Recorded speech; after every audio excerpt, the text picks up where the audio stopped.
Hello, my name is Cade, and today I am presenting the guinea pig, or the Cavia porcellus.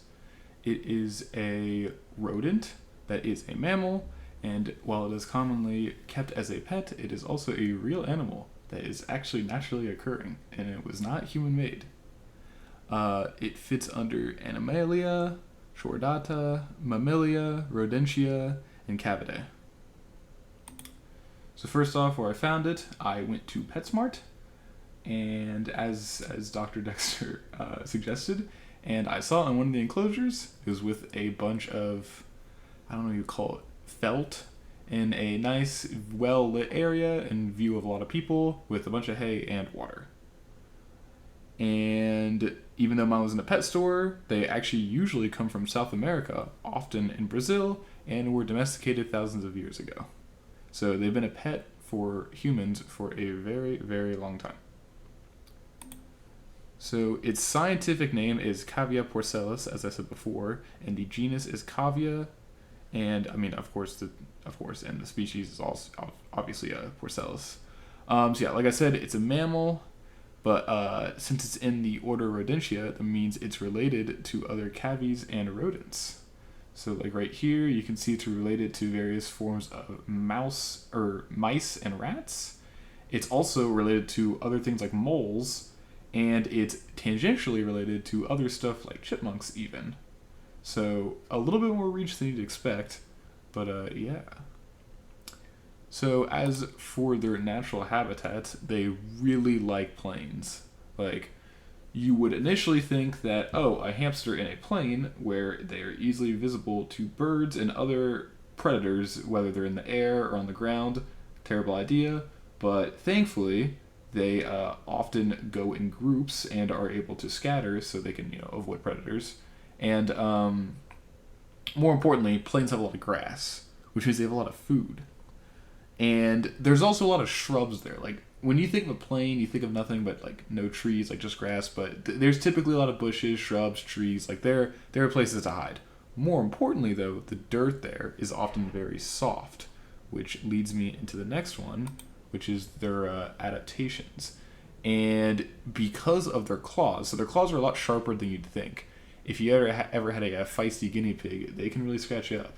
And those are very useful because they're able to actually dig underground into burrows. So even if they are in a plains area, they can basically go around, make tons of tiny holes, and they can hide in them whenever there's a predator. And they can run very, very fast. Like, they have very good hind legs. So they can run into the holes, hide, and since they're extremely tiny, their size gives them an advantage because other predators can't follow them into the holes. But even if they aren't in an ear hole, they are very social animals, and they can often like bunch up in a big crowd, and then a hawk comes down like trying to swoop them up, and they all scatter at the exact same time. So the hawk has no idea who to go for, gets confused, and backs off. So yeah. And also additionally, because they're social animals, they can also cry out if they can sense a predator or something like that, which gives other guinea pigs the heads up. The other thing too is that they have very strong teeth, which, I mean, it's good for grass, good for hay, but it's also good for like the stems of certain plants, as you can see in the left photo. And more importantly, though, their teeth actually continuously grow. They keep growing over and over and over. It's not like our teeth where, like, oh, if you grind down your teeth, you're just screwed for life. No, with these guys, even if they grind down their teeth, chip it on the rock, have it wear down from eating through all the dirt or whatever when like burrowing. I guess I don't eat through the dirt, but anyways, yeah, it always grows back, which helps them to live longer. Oh, and of course, certain plains, many plains actually get very cold at night, so their fur helps them for temperature control, and they can also huddle for warmth. So, okay, finally, their life cycle. They are mammals, so they don't have a sporophyte or a gametophyte stage, and they reproduce sexually with internal fertilization. Very almost identical to humans.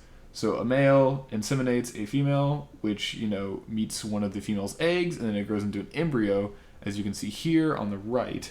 And then the baby is born live, just like many other mammals, including us. Except, unlike humans, baby guinea pigs are born a lot more developed than baby humans, because they're already born with fur, they're already born with their eyes open, and they can move around very soon after birth, which is actually more than some other mammals. Like cats, for example, they can't see for a very long time after birth, but these guys, they can see almost instantly after birth. That's a big plus. And yeah, they usually are nurtured by their mother through like breast milk and stuff like that. And additionally, this also helps them to survive better in the wild because they don't have to take risks with their young.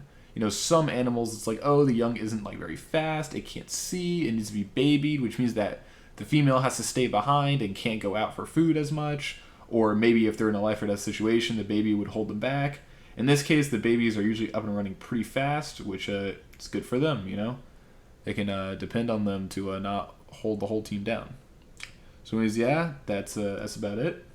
I like guinea pigs. They're cute. I had one there was a class 1 in 2nd grade that I took home one time, and they're pretty cool. Yeah, when I was a kid, I did not know they were in the wild. I thought they were human-made, just like dogs. So yeah, thanks for listening, and yeah.